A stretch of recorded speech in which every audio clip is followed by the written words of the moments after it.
voulez vous mettre au piano, mais peut-être que chez vous, vous n'avez pas la place, tout simplement d'installer un vrai piano, hein, ça prend énormément d'espace, et en plus ça coûte quand même assez cher, du coup vous vous êtes dit, pourquoi pas, en tout cas dans un premier temps, on va commencer avec un petit clavier électronique, un piano électronique, c'est moins cher, ça prend moins de place, c'est portable, c'est bien plus pratique, même si le son est pas forcément le même. Du coup aujourd'hui, je vais vous présenter le top 3 des meilleurs claviers électroniques qu'on peut retrouver sur le marché, donc sur internet. Je vais vous présenter ça par ordre de prix croissant, donc d'un moins cher à un peu plus cher, afin que tout le monde puisse y trouver son compte en termes de budget d'investissement. Voilà. Et du coup, sans plus de voilà, on va commencer avec le premier, qui va être le Yamaha PSR F51 clavier électronique. Donc vous l'aurez compris, celui-ci sera le moins cher de la vidéo. Donc il va y avoir 61 touches.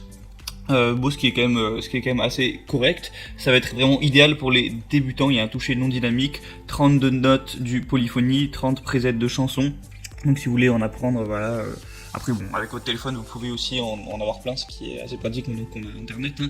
Il y a un métronome qui est intégré, il y a des haut-parleurs et une alimentation secteur incluse. Au niveau de la consommation d'énergie, on va être à 6 watts. Donc je vous laisserai aussi voir quelques images. Au niveau du design, c'est plus ou moins classique. Donc c'est vraiment le piano, le clavier électronique de base. Il n'y a pas 10 000 fonctionnalités, il n'y a pas 10 000 modes spéciaux et tout, mais ça fait l'affaire. Vous pourrez vous exercer et c'est le moins cher. Il y a même une promotion actuellement, d'ailleurs pour en profiter je vous laisserai passer par les liens dans la description. Le deuxième que je vais vous présenter, c'est le Alesis Melody 61 MK2 clavier électronique.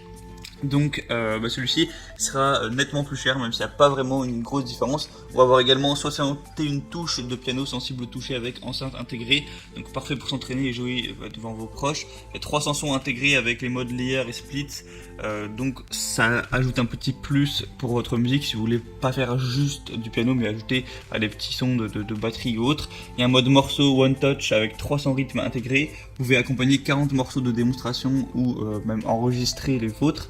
Et ça intègre également un stand facile à assembler, un banc avec 3 hauteurs ajustables, un casque, un pupitre, un adaptateur secteur et même un microphone pour chanter pendant que vous jouez. Voilà, ça c'est le plus parce que sur l'autre clavier, vous avez le clavier comme ça, hop, il va falloir le poser sur une table ou le poser quelque part ou sur vos genoux peut-être. Mais déjà celui-là, il y a une sorte de petit pupitre intégré, donc si vous n'avez pas forcément d'espace où poser votre clavier, c'est pratique, au moins vous mettez directement sur votre chaise et voilà, c'est quand même un plus d'avoir ces petits atouts-là. Et il y a aussi des excellentes évaluations, hein, j'en parle pas mais elles sont très bonnes à chaque fois. Et là on va parler du coup du troisième qui va être le Yamaha PSR E463 clavier électronique. Donc encore une fois Yamaha, qui est une marque un petit peu de renom dans tout ce qui est piano, hein, c'est un petit peu les leaders du marché. Donc il va être plus cher celui-ci.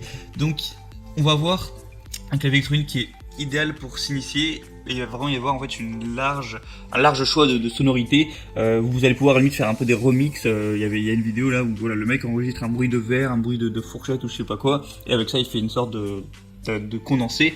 Vous pouvez échantiller en fait sans limite, transformer vos idées en musique en utilisant la fonction Quick Sampling qui permet de capturer et de reproduire des sons en reliant votre portable au piano tout simplement.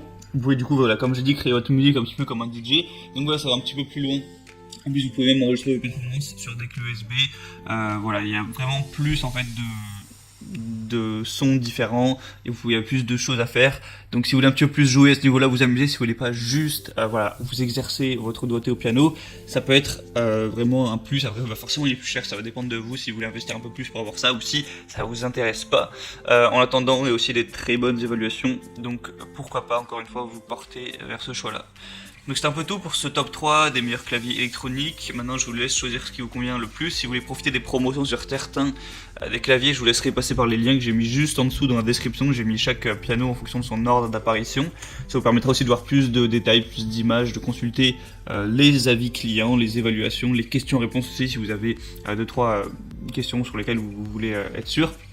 Et en attendant, après vous pourrez le commander, ça arrivera directement chez vous en quelques jours et vous pourrez faire votre petit piano chez vous tranquillement, progresser, vous voir progresser, avoir ce plaisir. C'est quand même un grand plaisir je trouve de se voir progresser en musique, de pouvoir faire des morceaux qu'on aime et voilà. Donc je vous souhaite une bonne fin de journée, une bonne fin de soirée, on va se retrouver prochainement pour d'autres comparatifs. En attendant, abonnez-vous à cette chaîne YouTube et moi je vous dis à la prochaine pour d'autres tops sur des objets pour être bien chez soi. Allez, ciao.